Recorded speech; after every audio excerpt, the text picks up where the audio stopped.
Awas, pinjol legal lebih menjerat dan juga lebih berbahaya. Nih ya teman-teman, awas jangan terjebak dan jangan sampai kalian salah langkah. Oke, hal-hal seperti ini tentu saja akan membuat orang-orang itu salah persepsi dan juga membuat orang-orang itu salah sangka. Ibaratnya gini loh, menjebak dan menjerat dan berbahaya, ini kan sebuah kata-kata yang tergantung perspektif masing-masing begitu ya. Jangan sampai kalian mendengar pinjol legal lebih berbahaya, lebih menjerat, lebih menjebak, terus teman-teman berpikiran untuk pakai pinjol ilegal atau mengajukan pinjaman di pinjol ilegal. Menurut saya ini salah besar. Ini justru yang akan menyesatkan teman-teman. Sorry. Jadi ketika teman-teman berpikiran seperti itu, teman-teman akan terjebak ke pinjol ilegal. Nah, sekarang menjerat dan berbahayanya pinjol legal itu apa?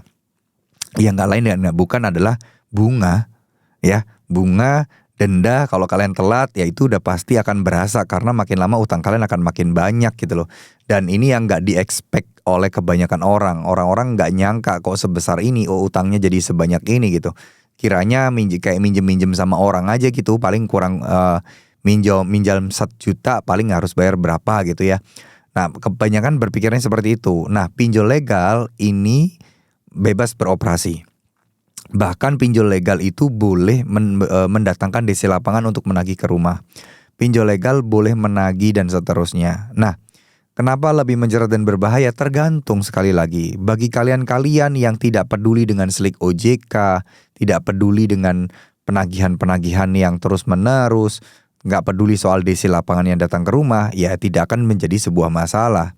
Tapi bagi orang-orang yang suka melakukan pinjaman online, suka kredit, suka nyicil, mau ambil KPR. Nah, ketika kalian terjebak dan gak bisa bayar di utang pinjol legal, ya udah pasti slik OJK-nya kena. Slik OJK-nya akan jelek tuh profil kredit kalian. Sehingga teman-teman gak akan bisa kredit-kredit produk dengan hal atau barang yang tinggi lagi gitu, dengan nilai tinggi lagi gitu.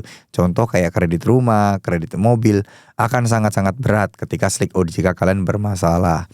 Nah, jadi tergantung perspektifnya ini seperti apa. Itu yang lebih berbahaya karena slik OJK akan terus nempel.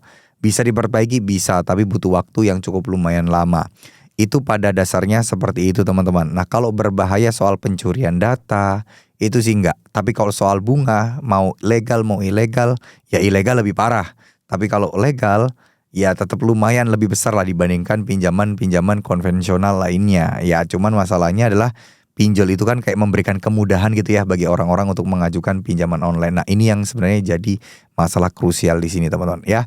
Oke, mungkin segitu dulu apa yang bisa saya sampaikan. Terima kasih. Wassalamualaikum warahmatullahi wabarakatuh. Buat teman-teman, gak usah takut apapun yang terjadi. Berdoalah, kalian pasti bisa. Pelan-pelan kita bisa bayar utang kita. Sisihkan sebagian uang kita. Dan jangan dipakai buat belanja. Niatkan hal itu untuk membayar utang. Insya Allah uang tersebut, rezeki tersebut akan mengalir ke sana. Terima kasih. Wassalamualaikum warahmatullahi wabarakatuh.